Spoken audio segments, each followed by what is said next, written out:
Man, I really do enjoy that beat. I do enjoy that beat. Sorry about the tardiness, good people.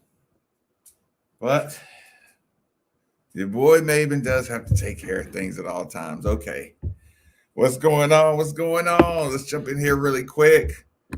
I'm gonna get y'all to bed here really quick. Um, Feeling better. Oh yeah, feeling better for sure, for sure. Raiders in the building. Vaughn 502, what's good? Oh,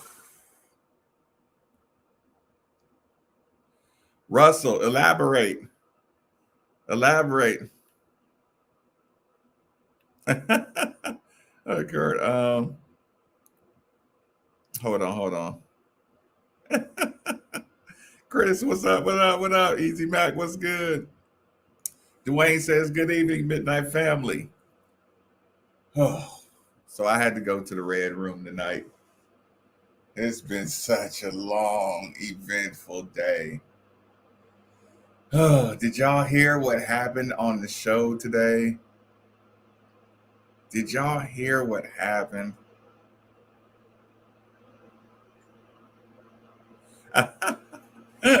Mark, Mark, I can't snitch on that. Just know we could have we could have them here. We could have the Brahms here and we need them here. Just know that. We could have them here and we need them here. And everybody knows that.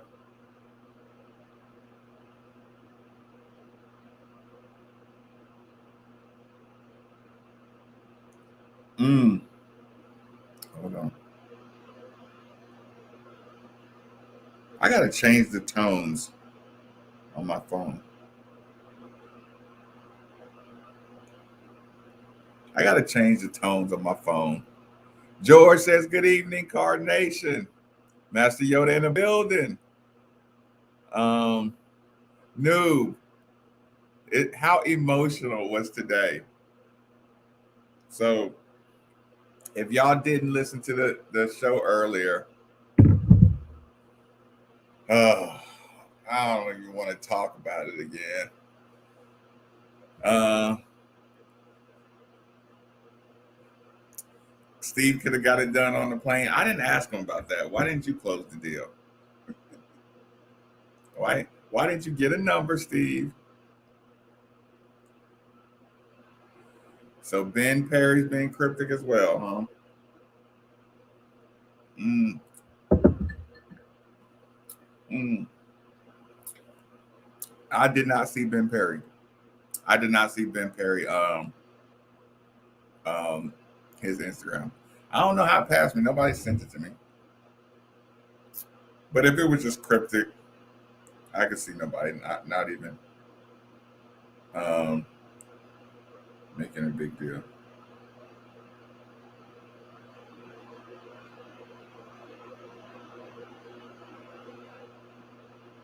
Okay.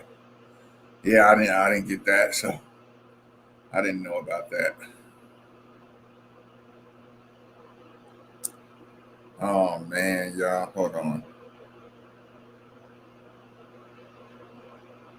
And then Florida State, and then Florida State busted Miami tonight. Jeez, we missed a serious opportunity. Motivational speeches and phrases and devices. Hold on. You can talk about all the motivational speeches and phrases and devices in the world, but the greatest motivator of all is your ass on the bench. There is no better motivator. Ass speaks bench. See? You can talk about all the motivational speeches and phrases and devices in the world, but the greatest motivator of all is your ass on the bench. There is no better motivator.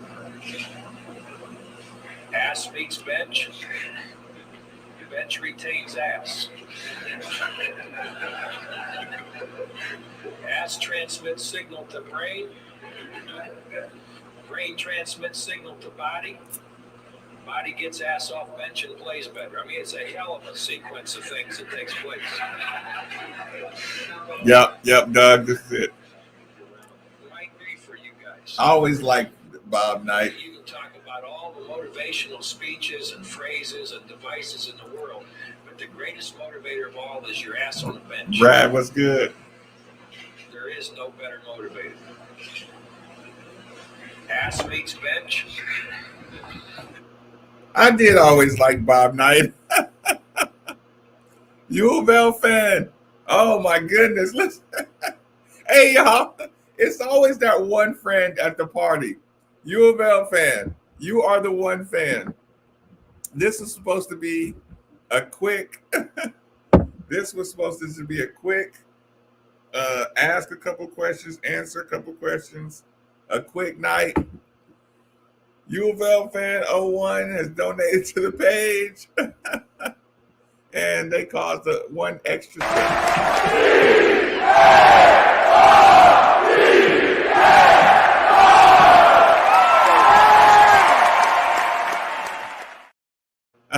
Russell said, "Make it rain." Listen, and hi, Lauren. I didn't see you sneaking here. Lauren, did you hear what happened on the show today? Do I have to tell the story about what happened on the show today?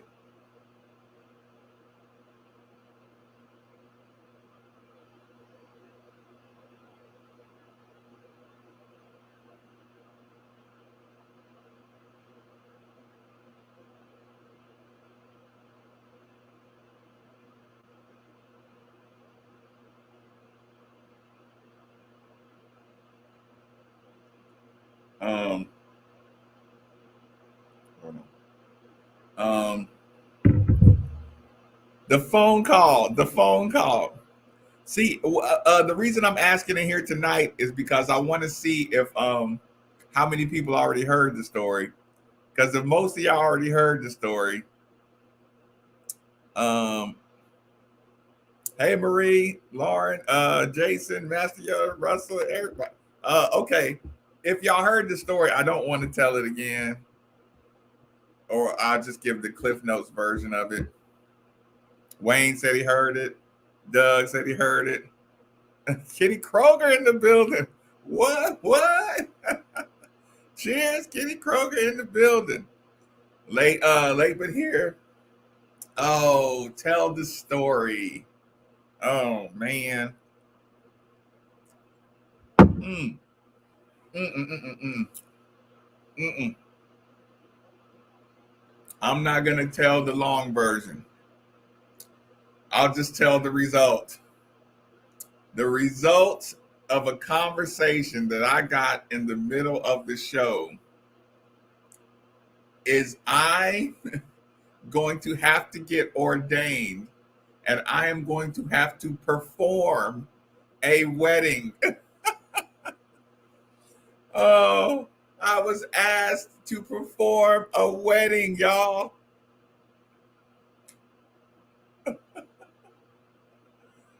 What the hell? That was so left field. Oh my God. Why would somebody ask me to perform a wedding ceremony? What the hell do I know about marriage? I'm still waiting on somebody to wife me up. And I'm gonna be in charge of a nuptial ceremony. That means I'm gonna have to sign the paperwork on somebody's marriage. Pastor Maven.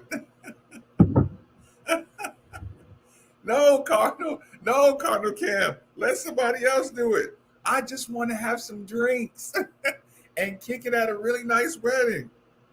I don't want to participate.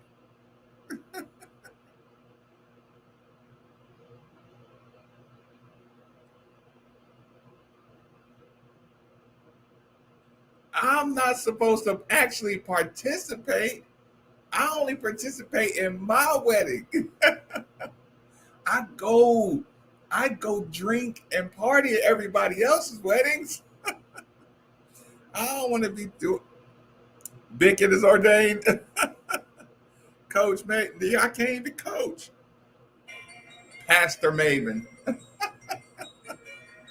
Oh, Lauren says marriage is overrated. Overrated. Pastor Maven.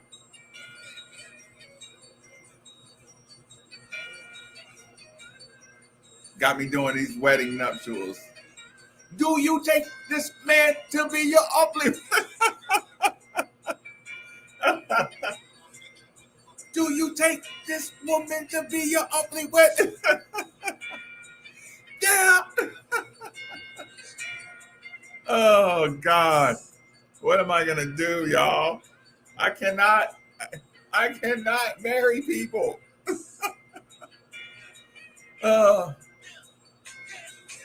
And I got that call right in the middle of the show. Look, do you take him? Yes or no? Do you take her? Yes or no?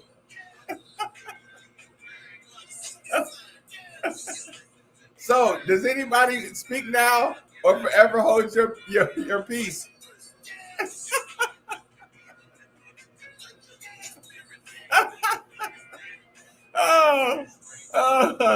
Let him know early.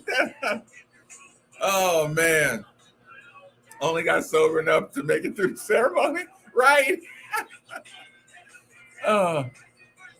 Steve's assistant coach specializes in attitudinal adjustments.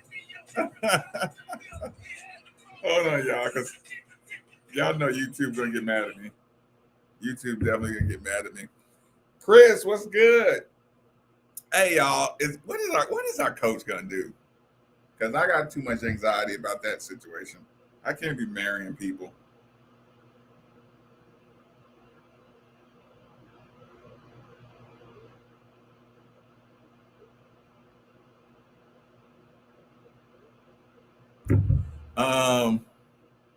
I'm sure YouTube has a video you can watch. For the nuptial thing. Yes, I'm worried about tomorrow night. Yes, because we have so much potential and we're underperforming. Golly.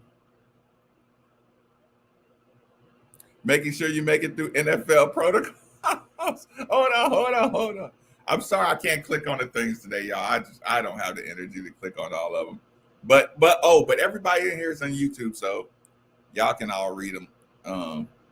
CJ3K, I got asked to perform a wedding ceremony, so I got to get ordained. Which coach you talking about? Coach Mack? Play the press conference. Oh, I can do that. I sure can. Man, y'all do a good job. When I say it's gonna be a short, quick night, y'all do a good job of making me feel loved. And that's all I need. all I need is to feel a little loved sometimes. And I will go out of my way to make sure those around me are happy.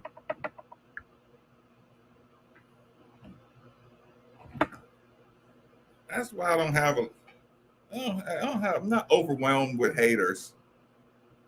All I need is just to feel loved. And I will go out of my way to make sure people around me get what they want. Or get what they need. Will Coach Mack let Ellis crack the starting lineup? I don't know, but the rotation got to look different. Okay. The press conference is really short. I do know that. Where would I find it? It's better to find it on YouTube. Where is he at? 8 hours ago. We'll use the Crutch Zones version instead of finding the University of Louisville, GoCards.com version. We'll just go ahead and use Crunch Zone, the Blake and Baker and them version of today's press conference. Is Ben Perry transferred? I don't know. I did hear the cryptic message, or I did read the. Somebody said they put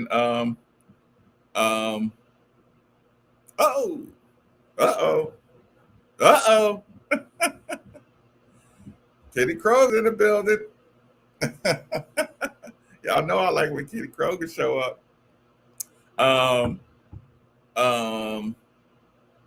This will be quick, y'all. This will be quick. Bear with me. Share that tab. Share that tab.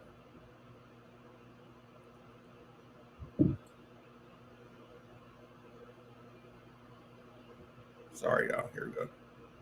You guys did about as good a job on Sebron as anybody has the first time. What were you trying to do, and what do you have to do again tomorrow? I don't think we're trying to do anything that any other team isn't trying to do, Brett. I mean, I think he's exceptional at drawing fouls. He's terrific in the open court. Felt like I'm gonna get back to this they question. Probably left a few points on the table in the second half.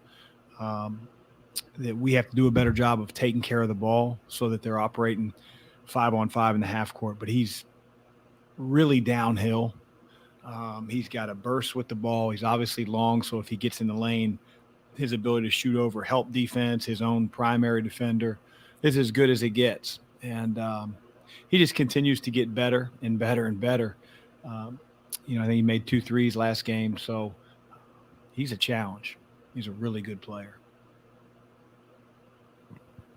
Chris L. was talking about the meeting that you guys had, and he said it kind of gave him a little bit of a spark and gave him confidence of knowing what you wanted. And in the last 2 games, he's played like a different player. Mm-hmm. Can you just kind of maybe go through what did you see that he needed to get that spark?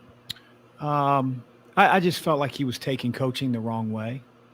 And, he's had nothing but success, high school, junior college, and taking coach this level the wrong way. Really different.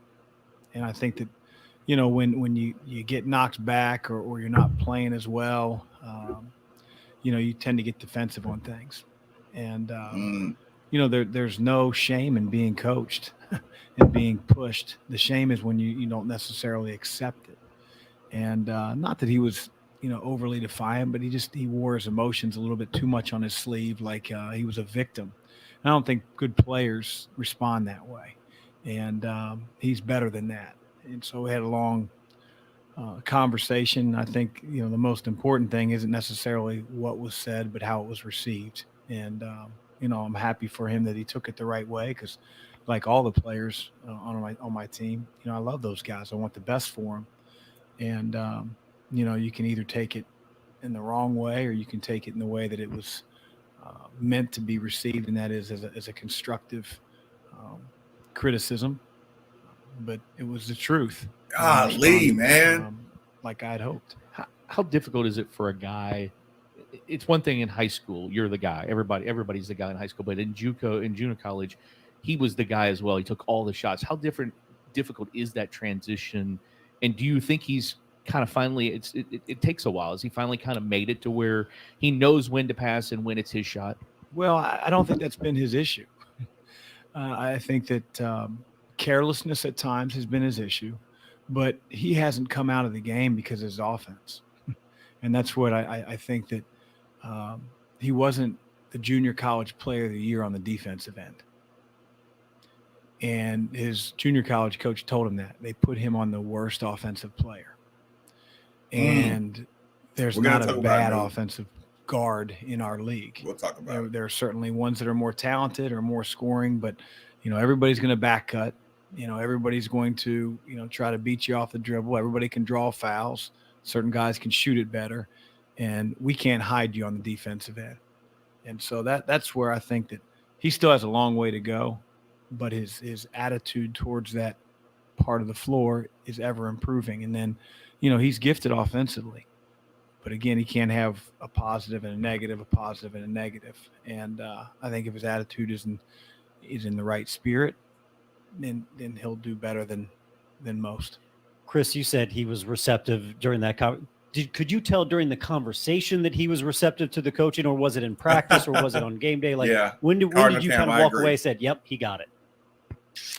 I think that's still to be determined. Like it's got to be an everyday change. He's been great. He's had nothing but success since that time. But there's going to be a bump or two in the road, and he's got to continue to hold to that. So I don't necessarily know if there was an aha moment where I could tell he got it. Chris, where do you think you guys are, and maybe where have you seen progress in what you are as a team in terms of just like a decision-making team offensively, shot, pass decisions, good shot versus better shot, that kind of thing? Florida State, presented such a different challenge, with their ability to deny and disrupt, and ball security was so much more important. And so hard to run a lot of your set plays, a lot of your actions. I don't think there's a team that plays them that does that, just because of the way they top players all over the floor. So, our guys, for the most part, made some really good individual plays. They got in the lane, didn't do it often enough. And then I'd say the last 4 or 5 minutes of the game, we actually did a really good job of generating some looks. And, sometimes they don't go in. But got to play that way for 40 minutes. Chris, when it comes to consistency with the team, of course, not every player is going to play great every single night, but do you feel like you guys are coming along in the collective, or is that still very much a work in progress? Seems to be a work in progress, our consistency as players, as a team. But that's why we practice. And, again, I'd rather be 4-1 and be a half game out of first place with inconsistent play than some teams in our league that are, 1 win or 2 wins or haven't won a road game. So, it's a 20-game season in this league. NC State's a familiar foe. Obviously, we discussed Sebron, but when you're facing a team a second time, when you look back on tape, can you see where they have progressed since the first time that you guys met on the floor? Well, they were missing one of their stars at the time. He doesn't start anymore. They brought another guy off the bench. 2 guys that have basically been starters for him here the last couple games did not start for him and sort of have different roles. But, they play the same way. They play on the defensive end, very disruptive. On the offensive end, they look to get out in transition. They have a lot of players that are really good with the ball. And they use their 5-man to sort of free those guys up. And so our ability to contain the basketball and keep it on the perimeter, to force them into challenge shots is the challenge that our team faces tomorrow night. They've got some really talented perimeter players. You pretty pointedly said at one point, there's some guys on your team who should not be shooting the ball in transition, for example, in threes. Has some of that, your percentage has gone up some in conference play. Do you feel like you're getting more of the right shots from the right people? I think so. I think we're getting better with our purpose on offense. I think we're getting to the free throw line a lot longer. There are still possessions that we have to figure out how to play longer into the shot clock and produce a better shot. And that can be a frustration at times. But, again, I don't think it's an unwillingness. I think it's experience and learning to play together and being patient. But, there's no doubt we are taking better shots 13 games into the season than we were 1 or 2 games into the season.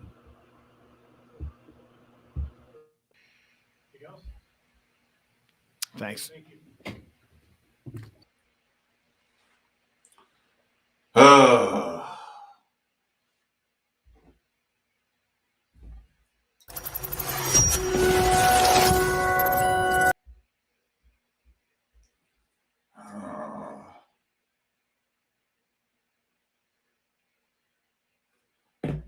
I don't know. My text messages aren't working. Some notifications. Yeah. Is he trying to lose a fan base? Elaborate on that one. What didn't you like about that interview?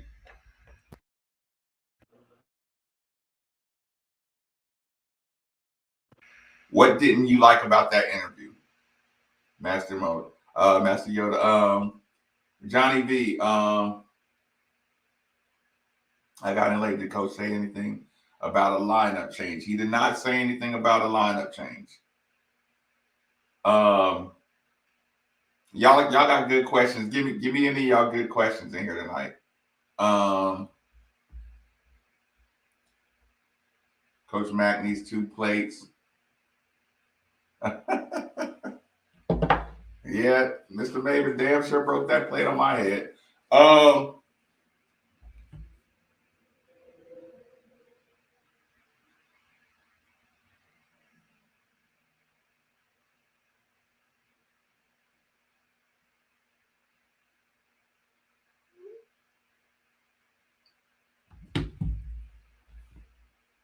Give me a good question.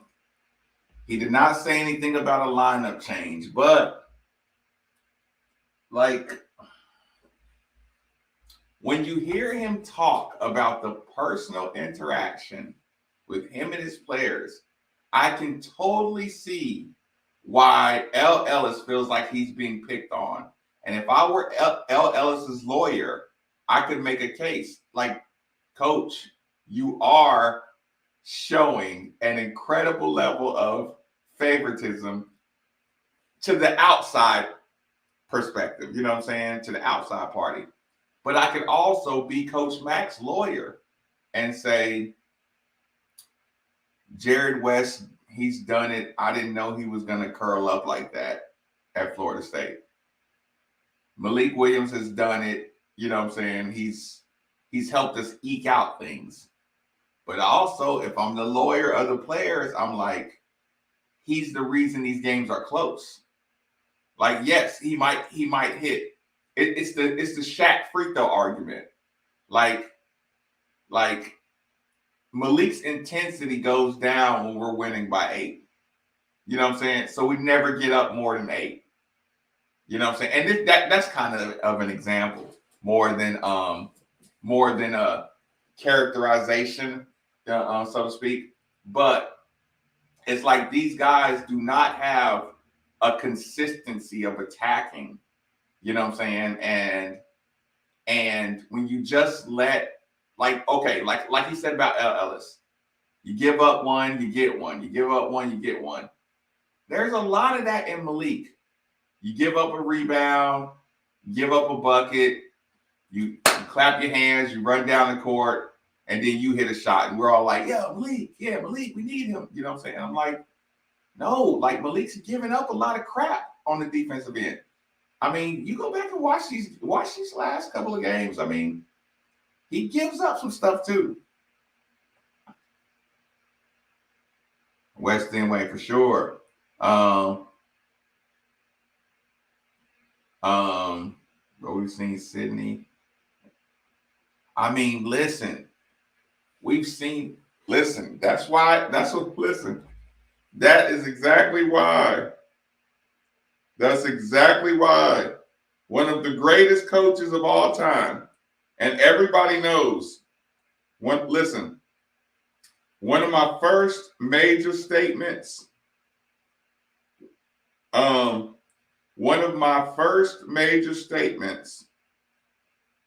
on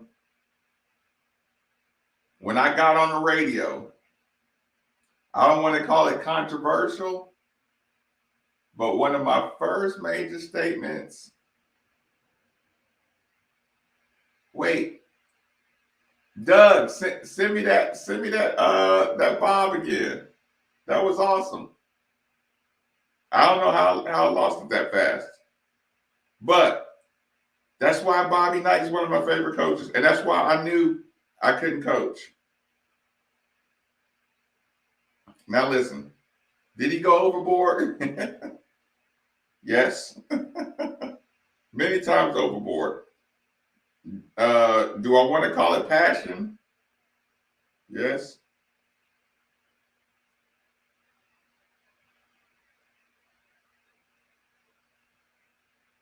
But one of the greatest coaches of all time. can talk about all the motivational speeches and phrases and devices in the world, but the greatest motivator of all is your ass on the bench.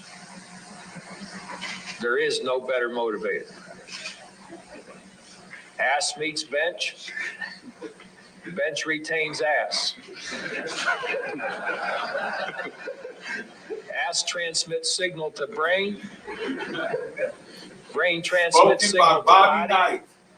Body gets ass off bench and plays better. I mean, it's a hell of a sequence of things that takes place.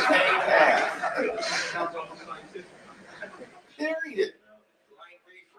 Period. Malik's intense. Oh, man.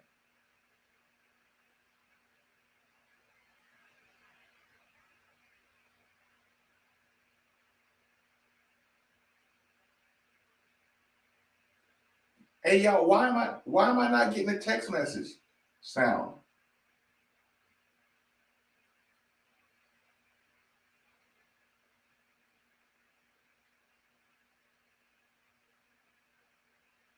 I'm gonna have to fix that as soon as the show is over. Yes, listen, I told y'all. I told everybody. I came on the Diener show. Y'all should have saw the look on his face when Diener said, you know, why wouldn't you get into coaching? I said, Coach, I would be the Black Bobby Knight. Listen, as a child, I was going to be the Black Tony Hawk. As a coach, I was going to be the Black Bobby Knight. And here's the problem. I don't have to make this awkward. Bobby Knight may be able to get away with a few more things that Marcus Maven would be able to get away with. But his attitude towards coaching and raising children without the headbutt. Look, without the headbutt. About all the motivational speeches and phrases and devices in the world, but the greatest motivator of all is your ass on the bench. There is no better motivator. Ass meets bench. Bench retains ass. I mean, listen. Ass meets bench. Bench retains ass. Coach, they're fucking up. How many times, how many layups are you going to let Jalen Withers and Malik Williams miss before ass meets bench? Bench retains ass. The greatest motivator is the bench. The sport of basketball, of all the changes that have happened over the course of generations to generations to generations, ass meets bench, bench retains ass. Pardon my language tonight, y'all. But listen, somebody donated to the channel. Kitty Kroger came up in the building. Look, the numbers went up. Now everybody got to act up. I thought Lauren went to sleep on me. Lauren said I need a new phone and switch carriers. She might be right about that. Ass meets bench, bench retains ass. God, coach, how many times are you going to let Jalen Withers flop the ball up like that, not take it up strong, lose the ball, and fall on the ground? How many times? How are you gonna make a video? I know you love Malik. Are you gonna make a video for the team? You should do it during film session the night before. Listen, y'all. Rest in peace, Troy Jackson.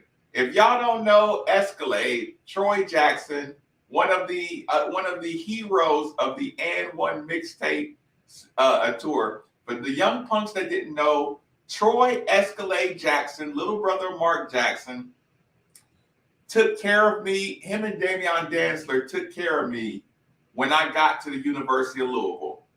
And Troy, listen, one time we were in a film session, right? And Coach Scott Davenport, Listen, Coach Scott Davenport showed a video, and the video was every time the ball got rebounded and went the other way, you know how somebody like does a little skip or two to get their momentum going before they start running? Like, you ever like exercise and you feel like you got to skip a little bit just to get yourself your momentum moving before you start running? Well, put it this way. Everybody, but listen, as adults, everybody got to do it as adults because, you know, your legs are old and all that, you know, whatever. But listen, you don't just take off running. So Troy always did this warm-up skip.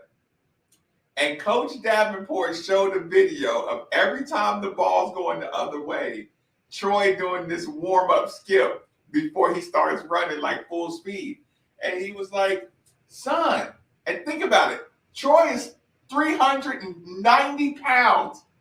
And Coach Davenport was like, what are you doing? Like, do you have to warm up to run on a Division I football? It was the funniest shit y'all ever seen. Because we were looking at Antoine Jameson. Antoine Jameson had great soft hands around the basket. All he did for most of his career, I mean, later he got the outside shot.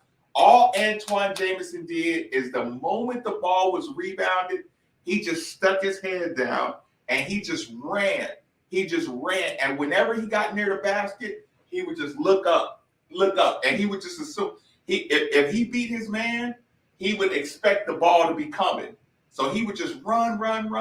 And when he would stick his head down, run as hard as he could, and he would look up. Or if the ball didn't throw, he would just turn around right under the basket and get big. He scored 14 points a game out of just running hard down the floor and sticking his head down and beating the big man, right?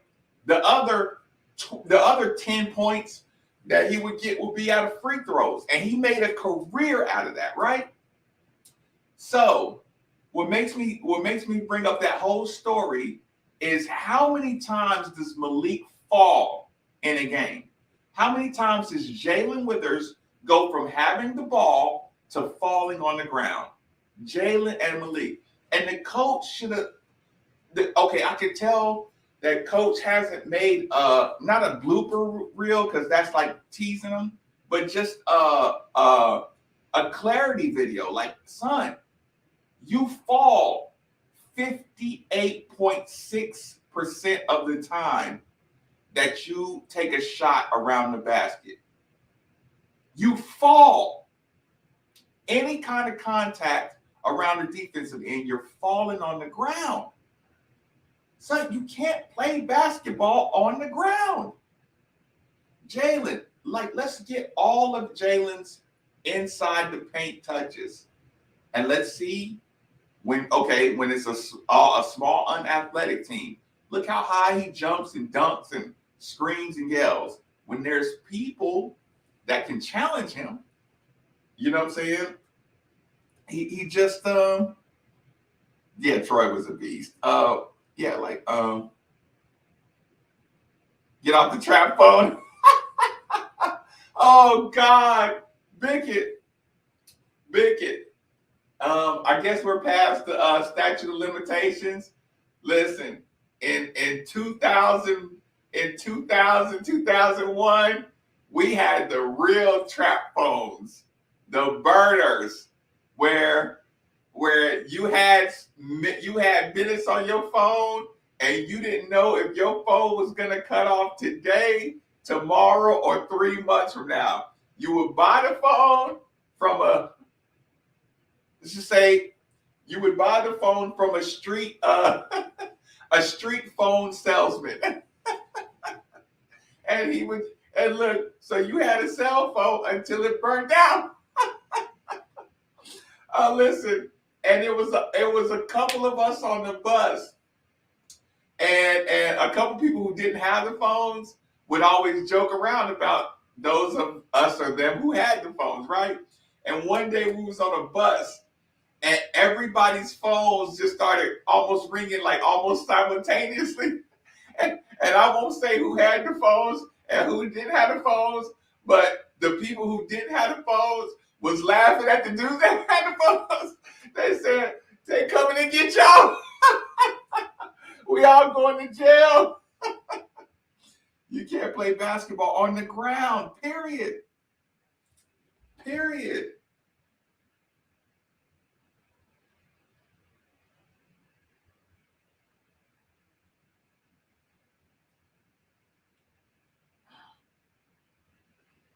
Yes. Yes.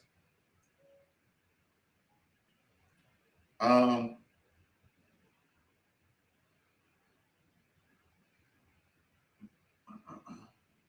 on.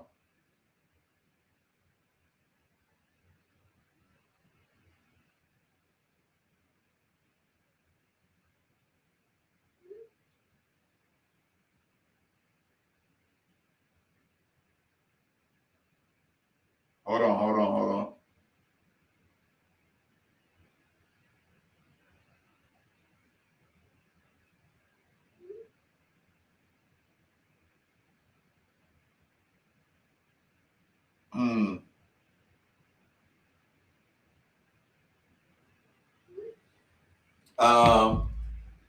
I had to say, you're definitely not going to beat anybody back on defense laying on the ground.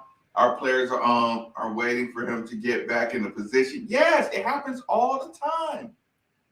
It happens all the time. Yeah, no, listen, I don't know if they scouted as far as, I mean, they scout everything, but I don't know if they scouted as far as transition, get it straight to the paint, or just he's soft. On film, he looks soft.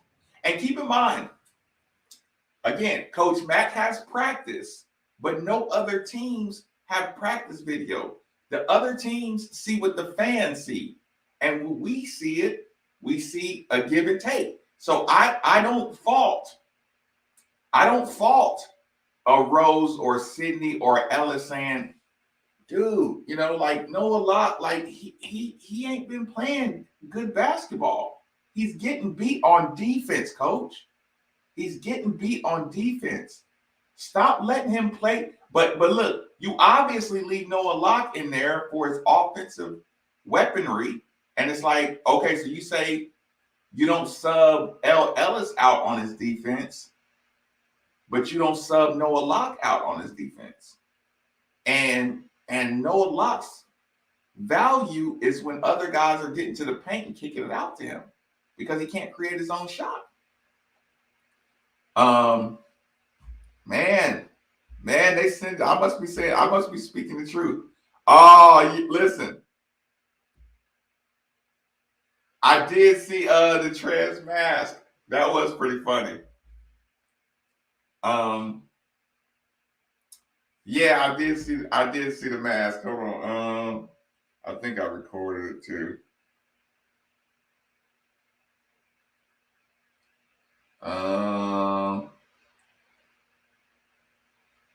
Well, if I recorded, I didn't save it. Yeah, like how many times you saw Sydney picking up everybody most of the time? And those were athletes around the basket that Sydney was putting his body into. Roosevelt gets fouled or gets a bucket most times. And when he does it, it's like, oh, man. You're surprised when Sydney doesn't finish. You're surprised when Rose doesn't finish. And like I said, I'm looking for egregious screw-ups on the defense there. There was one time Dre Davis gets blown around and Sydney's in a bad position. And I don't know if they got an and one or they got a bucket, but I saw Sydney get pulled out. And if I go to the bench, I'm like, come on, coach. Like Malik, he gives up and ones all the time. You know what I'm saying? And like I say, I can defend listening to Coach Mack's press conference. I know his personal communication is almost elite. You know, and I don't want to say elite, but it's fucking good. he gets it. He gets the communication part. He gets that part. The leadership versus communication, he gets that part, which is so important. Like I said, we're always going to have something to complain about. Again, everybody sat around and said, Rick don't let anybody play their game. Coach Crum never let anybody play their game. All that good stuff. So he brings a lot to the table, but the transition fundamentals, horrible. The post positioning, opening up, getting wide, feeding the post, fundamentals, terrible. Terrible, terrible, terrible.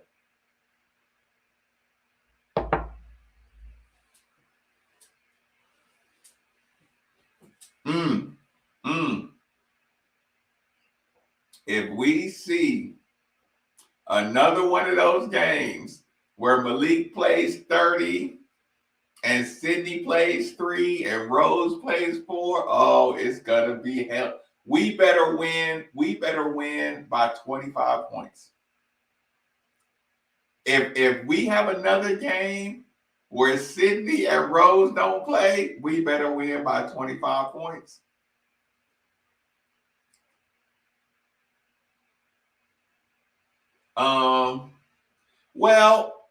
Well, Red State Rams. Normally, I would say, you're right, but Coach Mack is all about not fouling.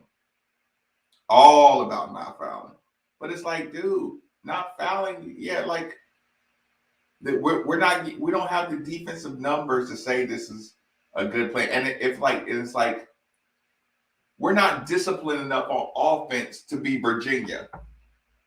Okay, let's say we have the Virginia style. Keep it close with everybody. Keep the games kind of low scoring. We don't have the disciplined offense and the fundamental offense like Virginia to keep it low scoring and grind out wins. You know what I'm saying? Like I said, these guys are too talented. I mean, listen, Malik, when he was at his best with Enoch, you want to know what the conversation was? Malik and Stephen Enoch both used to play 20 minutes a game. That's when Malik was healthy. Malik starts playing over 20 minutes a game. Maybe it's coincidence, maybe not, that he starts getting injured when he starts. Y'all remember Stephen Enoch and him used to split time? They used to do 10 and 10. Their minutes used to almost be identical. And I think you have talent in Rose and Sydney and Gabe to get those.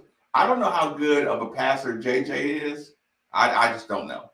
I haven't seen him, really put the ball on the floor unless there's a big guarding him. But I don't know how good of a passer he is to do those minutes. But yeah, Malik was at his best when he played 20 minutes a game.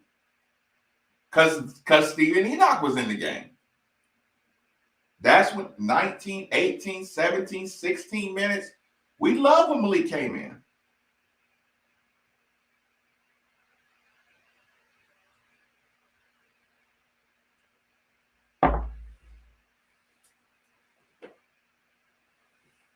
I mean, you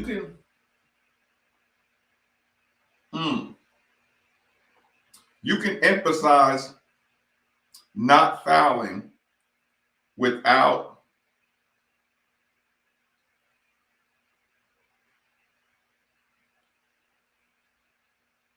hold on.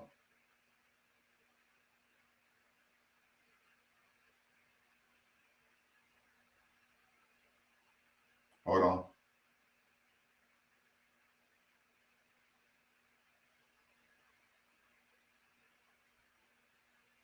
Hold on. Sorry.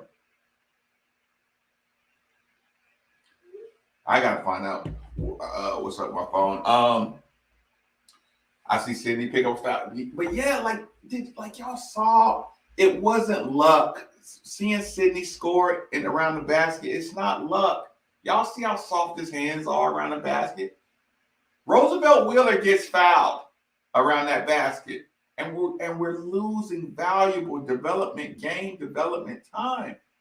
Again, some guys can dominate in practice.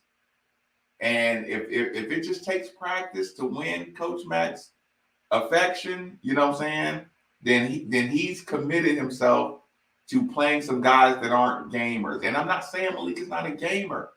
You know, maybe his minute number, it's like he's above getting substituted for mistakes.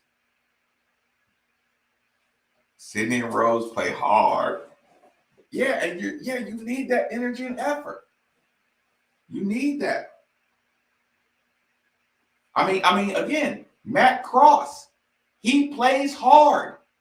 We don't sub Matt Cross out because he misses some shots. Or listen, Matt Cross gets beat on defense, but we don't just sub him out instantly because he can shoot, which is offensive benefit, and he gets rebounds and extra possessions. Sidney and Rose get rebounds, extra possessions, and sometimes they're going to mess up on defense. So, like, you know, to not just a fan either. Like, you got to think, like, I talked to all the elders. I talked to the elders about the basketball and the execution and the substitution pattern. And everybody's saying the same thing. You got to open up that substitute. You got to get stricter. You have to open up the substitution pattern and lay down the law on what mistakes are unacceptable and hold everybody accountable to them. I mean, he falls all the time. He falls all the time. And again, like, that's one of those things where the coach has had, like, I know it sounds harsh, y'all, but again, I told everybody when I first came on the radio, I am the Black Bobby Knight. Actually, isn't there a parody account? If you go to Twitter, hold on, I want to see that. I want to see that right now. After I said that, somebody took the Twitter name, y'all. Somebody took the Black Bobby Knight. Hold on. Black Bobby Knight.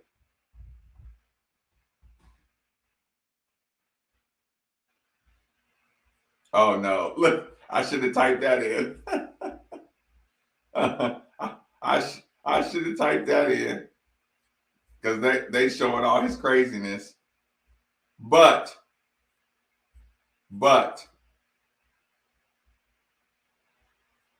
well, now, man, they didn't took off with those jokes. But yeah, point being, that's, you know, I would be cut from that cloth. And it's because I'm passionate about it. I don't want to let them sit out there and be mediocre.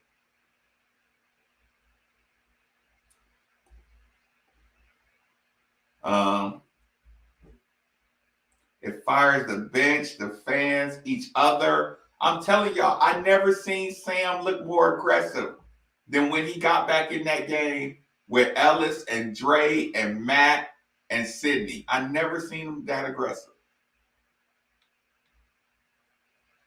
with captain players.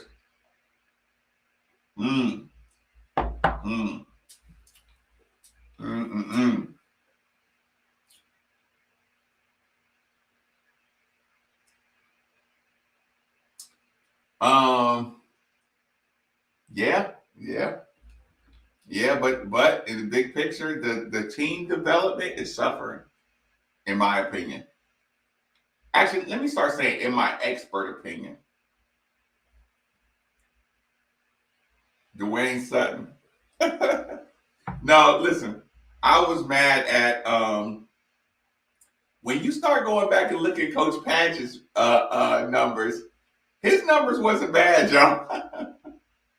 Coach Patch's numbers aren't as bad as we treated him. Now, his substitutions for not playing Dwayne Sutton, if Coach David Padgett would have played Jordan Wara and Dwayne Sutton, he would still be the coach of the University of Louisville right now. To this day. David Padgett would be coaching basketball at the University of Louisville right now if he would have played Jordan Ward and Dwayne Sutton. But y'all remember, David Padgett was committed to the seniors. He was committed. He would not think about this, y'all. And I would hate to make a comparison, but David Padgett had Jordan Wara and Dwayne Sutton on his roster and they are they were the guys that could score. And he would not play them. And when they got in the game, like when Jordan Ward got in the game, he went for 15 against Virginia as a freshman, not even getting no playing time. You just threw him in against Virginia randomly. He was tearing them up. Every time Dwayne Sutton got in, he was trucking. And Dwayne Sutton was a transfer that just sat out. It was like, oh my God, David, baby, you got to play Jordan and Dwayne Sutton. But Coach Padgett was loyal to the OGs. I'm not saying. I'm just saying. Yeah, they fire up each other. I mean, if he, like I said, if he would just, Lawrence has got on his side. If he was just a little more seasoned, maybe if Padgett would have had a couple of better assistant coaches, a few more experience. The problem with his situation was he had to make sure he didn't hire a coach that was going to try. Listen, y'all, I know this is awkward. It's uncomfortable. But if Padgett would have hired some local coaches, y'all know what I mean. If Padgett would have hired local coaches, y'all know and I know they would have been undercutting him. They would have been stabbing him right in the back to try to get the job. Y'all know it. I know it. Now, I won't say any names. But if he just had a little more savvy, you got to think, he beat Florida State. He beat Virginia. He coached his team to a Virginia win, and Dang Adele fucked it up. Dang Adele fucked up Padgett's win over Virginia. He had some wins, y'all. He had some wins. No, Red State Rams fan. No, not Scotty. I mean, listen. I don't know which coach it could be, but y'all get the point. Coaches would have been trying to undercut Padgett for the job. That's why I don't want to say never. That's why I cut Pitino some slack, even though it was really terrible how he handled the former players. I understood that there were former players who were going to be trying to undercut him. He knew that. I knew that. And not because they hate him. It's because it's such a great job. Russ got a Rottweiler. I'm going to have to look at that. Jason, that's funny. Was it 21 questions? Girl, it's easy to love me now. Would you love me if I was down and out? Would you still have love for me? Girl, it's easy to love me now. Would you love me if I was down and out? Would you still have love for me? if you found out I was thugging? Would you believe me if I took? And it's making noise now. I don't know what the hell's wrong with my phone. Yeah, my phone's suspect. Talking about the dog. Okay. Yes. I agree.